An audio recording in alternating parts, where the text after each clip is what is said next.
Hmm. Mm. Pero ano siya, body cam. Kaya hindi ko siya, mas gusto ko siyang gamitin na ganun kasi pag nakakabit mismo sa kotse, magagamit mo lang siya sa kotse. Ito, kahit na naglalakad ka lang dyan, magagamit mo.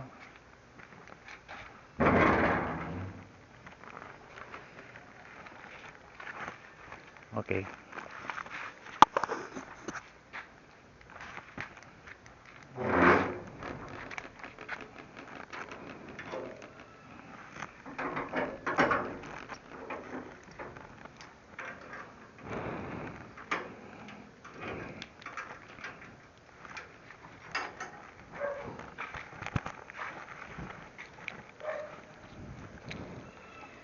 Mahina kasi yung solar natin eh.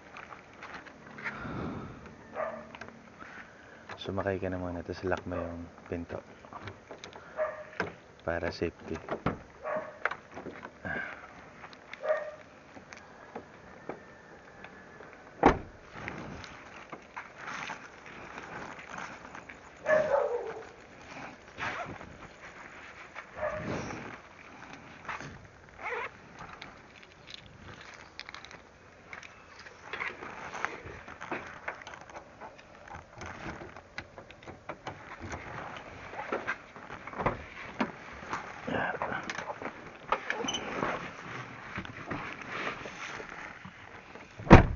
Mahirap lang dito pag ganitong sitwasyon. Minsan wala kang laban pag sinira nila. May tinanim silang pako sa gulong mo.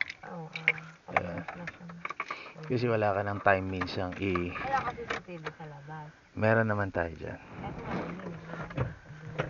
Yung nakikita kasi ng CCTV natin yung ano lang, yung puwet lang ba? Kasi hindi ko pwedeng i-cover yung buong kotse kasi tinitignan ko rin yung side na kabila.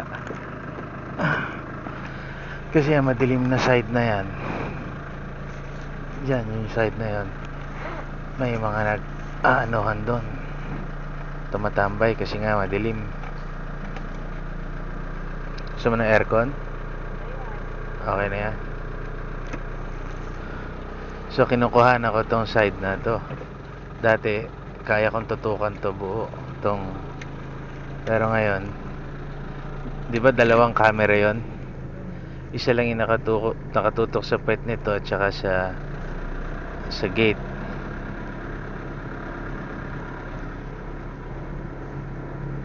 Simula nung ginit na ako yung ilaw, nabawasan na yung mga tumatambay. Yung border natin ang trabaho kasi ng border naman natin na nasa harap, nagde-deliver siya ng isda. So nangunguha siya ng isda sa Subic. Madaling araw siya lumalabas. Pabor sa atin yun kasi yung tricycle niya nasa labas lang eh. Kung makikita mo yung tricycle na dinaanan natin kanina, doon kanya yun eh. So iniingatan niya rin yun, tinitignan-tignan niya yun kung may gagalaw dun sa tricycle niya, kaya nakakatulong sa atin yun.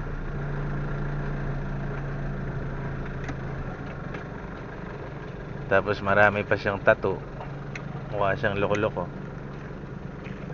pero ano lang yan, ganun lang siya.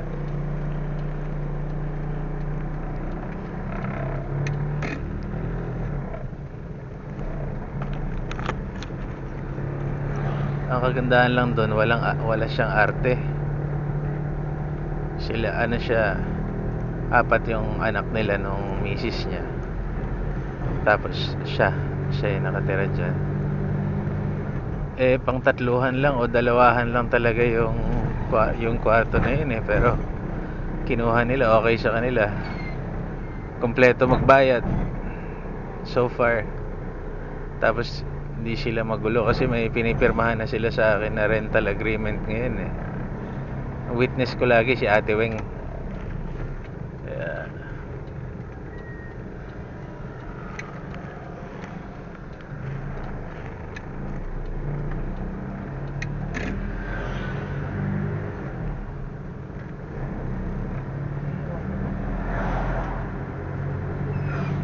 mag-update ka kila ate mo ha, para alam nila.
Nung araw masarap mag-commute. Etong gantong oras, uwi ko pa lang to galing ng bar. Kaya club. Madami pang Oo, ang dami pang ano. Sasakay lang ako na ng blue jeep, yellow jeep.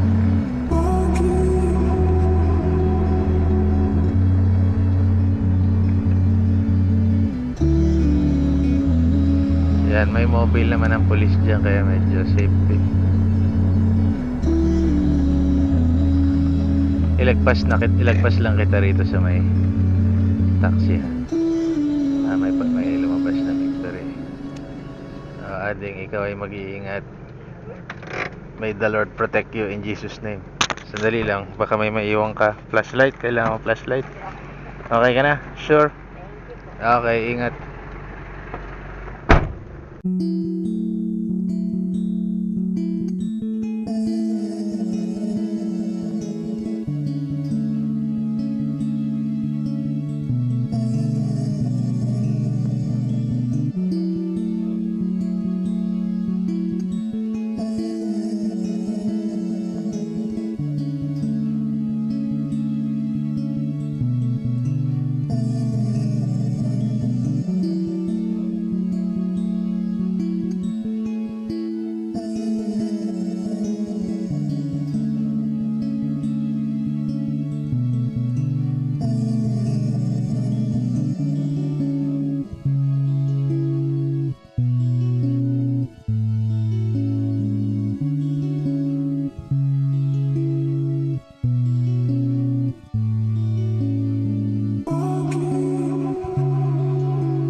Ito na biglang sumusulbot.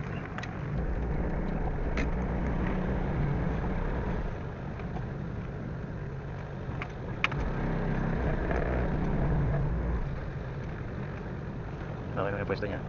Nasaan kasi ang sakit.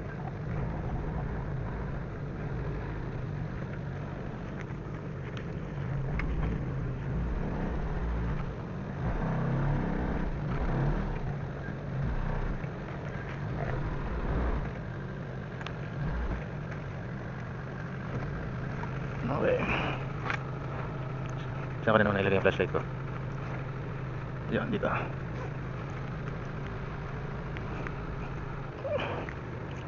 Alright. Okay. Safety first. Okay, nakalock.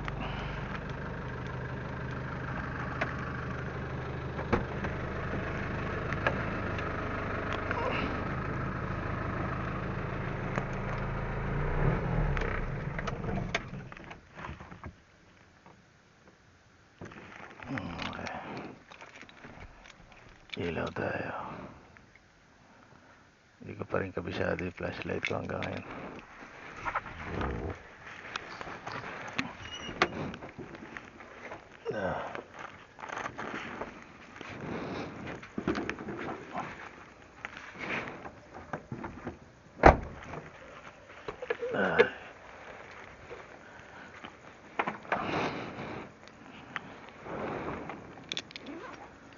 Safety.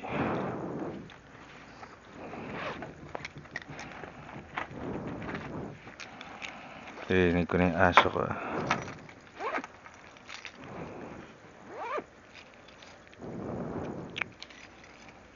Hirap ng mga susi.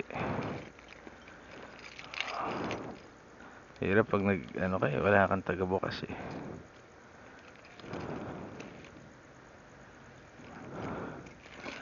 Dahil mong bit-bit tapos yung makakita yung susi mo.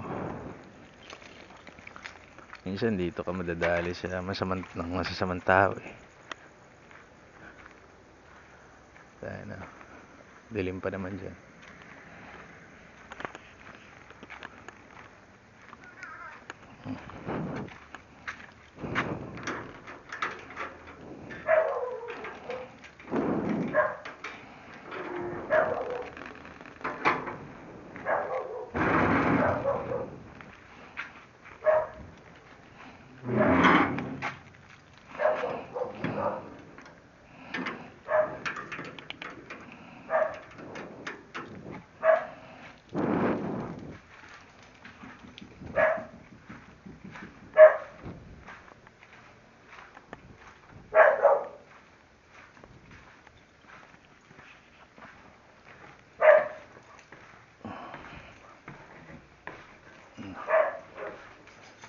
Salamat sa Diyos.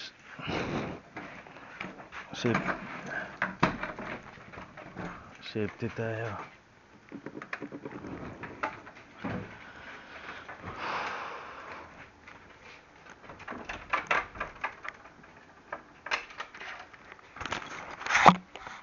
Hey buds. Balita buds.